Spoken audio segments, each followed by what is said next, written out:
किनभने मलाई थाहा छ आजभन्दा 2-3 वर्ष अगाडि हाम्रो नेपालमा केही छैन यसको मान्ने बुन्ने भन्ने केही थिएन। साँच्ची एक्जाम गरिरहेको थियो तल स्कुललाई नै साँच्चीको। अनि त्योभन्दा अगाडि वर्षमा क्लास गरिरहेको थियो स्कुलमा। छुट्टी छैन, बुद्ध छैन, बिर्सिसकेको छ हाम्रो नेपालमा।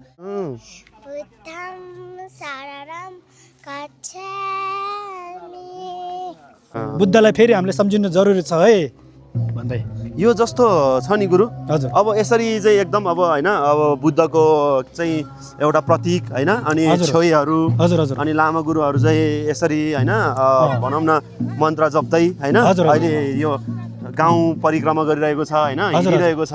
ठुलो हुल छ यहाँ, एकदमै ठुलो भिड पनि छ। अनि यो चाहिँ खास यो गर्नुको यसले चाहिँ के हुन्छ जस्तो यो पनि एक किसिमको परिक्रमा गर्दाखेरि? हजुर यो पनि एक किसिमको मेसेज नै हो। हामी शान्त यसलाई अब जस पादयात्रा शान्ति पादयात्रा पनि हामीले भन्न सकिन्छ हैन। जस्तै आज बुद्धको तीनटै उहाँको लीला तीनटै आज समेटेको छ आजै है। हजुर। जन्मदिन भयो अनि उहाँको बुद्धत्व प्राप्त ज्ञान भएको दिन पनि आज नै हो। हजुर। अनि परिनिर्वाण दिन भएको पनि आज नै हो। त्यसैले आज त हामी बुद्ध धर्मको लागि त एकदमै ठुलै दिन हो। तर हाम्रो नेपालमा त्यो छैन, बिर्सिसकेको छ है। अनि बुद्धको मेसेज के छ भने आज विशेष गरेर मान्नुपर्ने के छ भने हामी भित्रको बुद्धलाई पनि जगाउनु है भन्ने खालको मेसेज आजकोले। हजुर है। हजुर। त्यसैले एकदमै महत्त्वपूर्ण छ। नत्र भने हामी आफै नचिनेर हो हामी धनी भए यस्तो भयो उस्तो भयो धेरै मान सम्मानै लिए पनि त्यतिकै मऱ्यो भने अधुरो नै हो। हाम्रो साथमा यहाँ यति बेला कर्मडुब्किलिङ गुम्बाको हाम्रो प्रमुख लामा गुरु लोपेन सोनाम गुरु हुनुहुन्छ। यहाँलाई टस्तेले आज बुद्ध जयन्ती चाहिँ यहाँ मनाइरहेको छ हामीले हैन। बुद्ध जयन्ती चाहिँ विशेष गरी के हो, किन महत्त्वपूर्ण छ यो बताइदिनुहोस् न। लसो अनि हाम्रो बुद्ध जयन्ती चाहिँ अब यहाँ विशेष त अब बुद्धिस्टहरूको त हो भन्नै परेन हैन। अब बुद्धको मेसेज त हामी बुद्ध धर्म मान्नेलाई मात्र त होइन, सर्व प्राणीको लागि नै है। अनि बुद्धको मेसेज के छ भने आज विशेष गरेर मान्नुपर्ने के छ भने हामी भित्र पनि जागृत गर्ने जरुरी छ नि त होइन। यो मेन्टल लेभलमा मात्रै होइन, गहिरो लेभलमा पनि हुनु पर्यो। अनि गहिरो लेभलको मेसेज चाहिँ खास आज बुद्ध पूर्णिमाको दिनले ठ्याक्कै दिन खोजेको त्यो हो एउटा गहिरो मेसेज। हामी को स्वयं को चिनौँ त्यो विशेषमा त्यही गरेर हो। त्यही गरेर अनि बुद्धले दिएको मेसेज चाहिँ हामी भित्रको बुद्धलाई पनि जगाउनु है भन्ने खालको मेसेज आजकोले। हजुर है।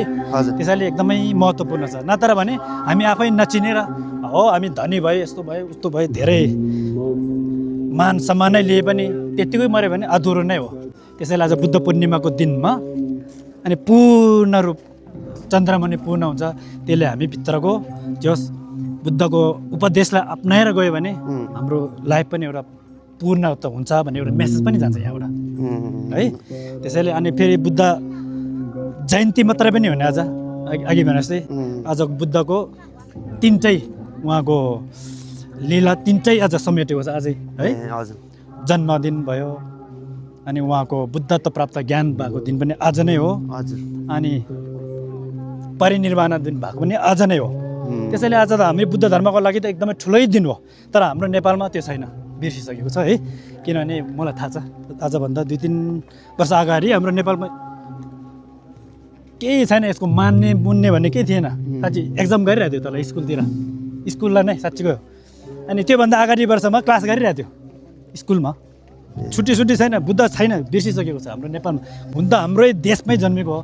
देश विदेशमा त कस्तो राम्रो मनाउँछ हो कि भव्य तरिका देश विदेशमा।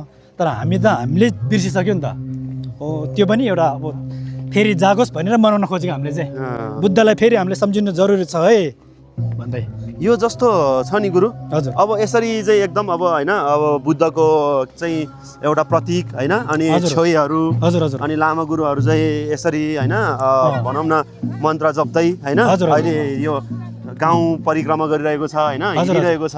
ठुलो हुल छ यहाँ, एकदमै ठुलो भिड पनि छ। अनि यो चाहिँ खास यो गर्नुको यसले चाहिँ के हुन्छ जस्तो यो पनि एक किसिमको परिक्रमा गर्दाखेरि? हजुर यो पनि एक किसिमको मेसेज नै हो। हामी शान्त यसलाई अब जस पादयात्रा शान्ति पादयात्रा पनि हामीले भन्न सकिन्छ हैन।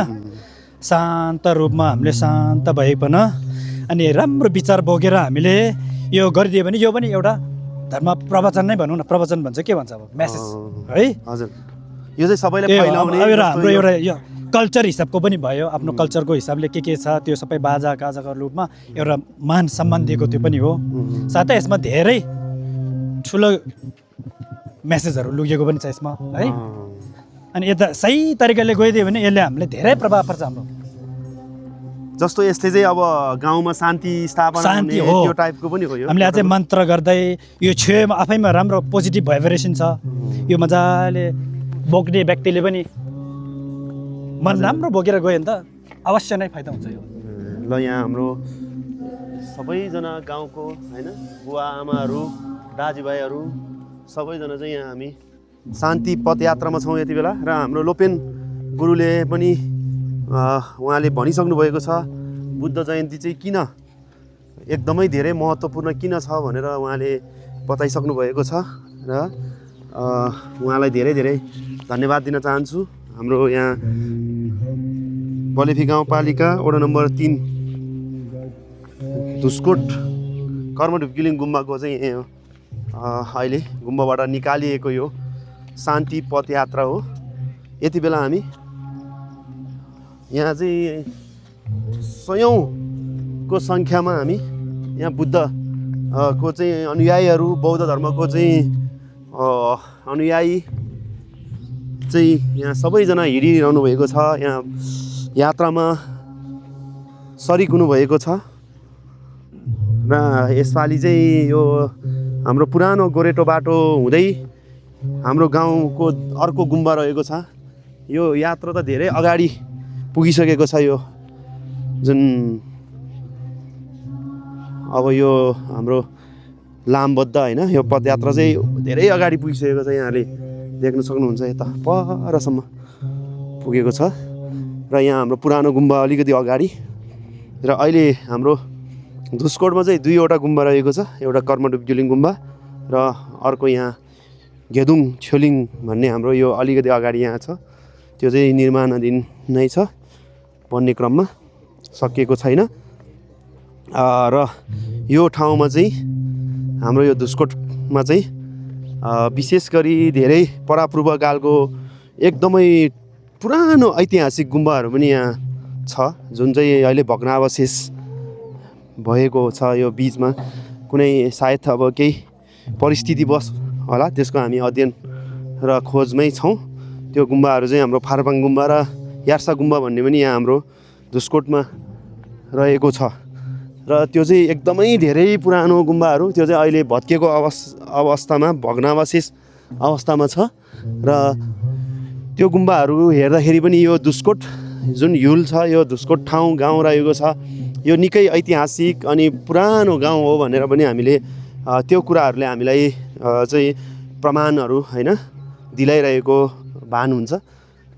पक्कै पनि यो एउटा ऐतिहासिक ठाउँ होइन, एकदमै पुरानो ठाउँ, यो एउटा इतिहास बोकेको ठाउँ पनि हो भन्ने लाग्छ। किनभने यही ठाउँ हुँदै पनि हिजो खासा अथवा तिब्बततिर होइन ल्हासातिर यो जाने एउटा रुट पनि हो भन्ने चाहिँ यहाँ हाम्रा बुढापाका हजुरबाहरूले हामीलाई आखे मेमेहरूले मामाहरूले चाहिँ भनेर हामीलाई राख्नुभएको थियो। र त्यस कारण पनि यो ठाउँ हुँदै जाने यो माथि जाने ठाउँहरूको नाम पनि विभिन्न रहेको छ। जस्तो भोटेबास होइन, भोटमा जाँदाखेरिको बास होइन, भोटेबास भन्ने ठाउँहरू छ।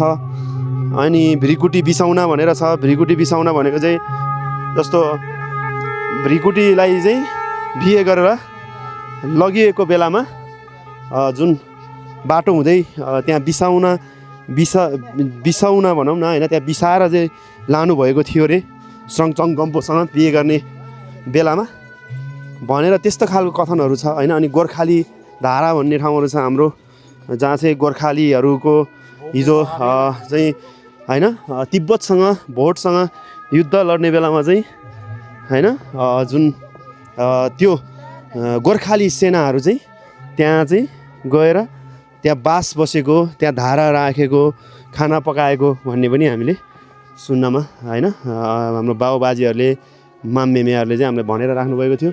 र यो चाहिँ हाम्रो पुरानो गुम्बा हो। गेदिङ छोली यहाँ पनि यो बुद्ध जयन्तीको यहाँ बत्तीहरू बालेर राख्नु भएको छ हैन। यहाँ त यहाँ सानो सानो नानी बाबुहरू विशेष गरी हाम्रो भोलिको भविष्यको हाम्रो सानो सानो हैन कर्णधारहरू पनि यहाँ उपस्थित छन् सबैजना। ल बुद्धम शरणम गच्छामि भन्नु खोइ भन्नु त खोइ भनेको ल हाम्रो छोरीले भन्नु ल बुद्धम शरणम गच्छामि भन्नु छोरी।